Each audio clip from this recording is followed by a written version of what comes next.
Bharatiya Janata Party has now released its manifesto for the upcoming Haryana elections scheduled for the 5th of October 2024. The ruling party has released the poll pitch a day before the Congress, who had released 7 poll guarantees for youth, women and farmers. BJP has announced a series of 20 promises ahead of the upcoming Haryana elections, focusing on welfare, employment and infrastructure.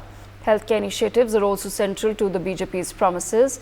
The Chirayushman Yojana will provide free treatment up to rupees 10 lakh for each family, with additional coverage of rupees 5 lakh for elderly members above 70. Dialysis in government hospitals and free diagnosis in all hospitals are also a part of the healthcare plan. Sanjay Sharma with us on the broadcast. Sanjay, take our viewers through the details. What really is it that the BJP is now promising the voters of Haryana, and what is it like in comparison to what the Congress has promised? देखिए, हम अगर BJP का manifesto पर अगर गौर करें, हरियाणा के manifesto पर, तो प्रधानमंत्री नरेंद्र मोदी ने 4 जातियां बताई थी।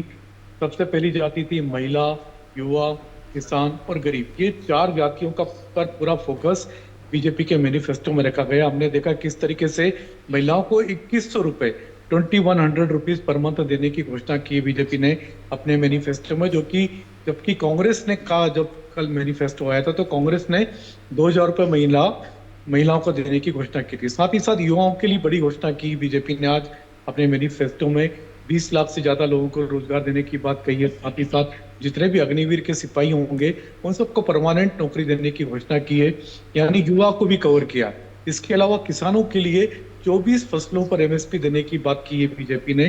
24 फसलों की पर एमएसपी यानी कि सबसे ज्यादा कवरेज हरियाणा के किसानों को मिलेगा और न्यूनतम उनको समर्थन मूल्य जब मिलेगा, क्योंकि किसान बहुतायत में हरियाणा में सबसे ज्यादा बड़ी संख्या में हरियाणा में, और किसानों पर फोकस बीजेपी ने पूरे चुनाव में रखा था और अभी भी मैनिफेस्टो में किसानों को बड़ी सौगात दी है, आप कह सकते हैं। इसके अलावा गरीबों के लिए कई सारी योजनाएं बीजेपी लेकर के आई है अपने मैनिफेस्टो में। सबसे बड़ी बात आयुष्मान योजना के बारे में कही गई है। स्वास्थ्य बीमा का दायरा बढ़ाया गया है, कई नए लोगों को जोड़ा जाएगा।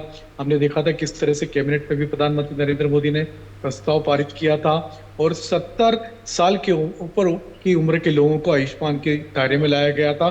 तो चारों जो जातियां जो प्रधानमंत्री नरेंद्र मोदी ने बताई थी, उन पर बीजेपी ने अपना फोकस किया है और बीजेपी ने अपने पूरे मैनिफेस्टो में महिला, युवा, किसान और गरीब, इन चारों का पूरी तरह से ख्याल रखा है। और बीजेपी इन चारों मुद्दों पर चुनाव लड़ने जा रही है। और कहीं ना कहीं कांग्रेस के मैनिफेस्टो का पहले बीजेपी ने इंतजार किया था। जब कांग्रेस का मैनिफेस्टो आया, उसके अगले ही दिन उसका मैनिफेस्टो देखकर बीजेपी ने अपने मैनिफेस्टो में कुछ बदलाव किए और आज ही अगले ही दिन मैनिफेस्टो को रिलीज किया। तो हम देख सकते हैं किस तरीके से जहां कांग्रेस 2000 रुपए महीना देने की बात करती है महिलाओं को, बीजेपी ने 100 रुपए उस पर ज्यादा डाल करके 2100 रुपए महिला देने की बात की महिलाओं को। For more such videos, subscribe to the NewsX YouTube channel, hit the bell icon.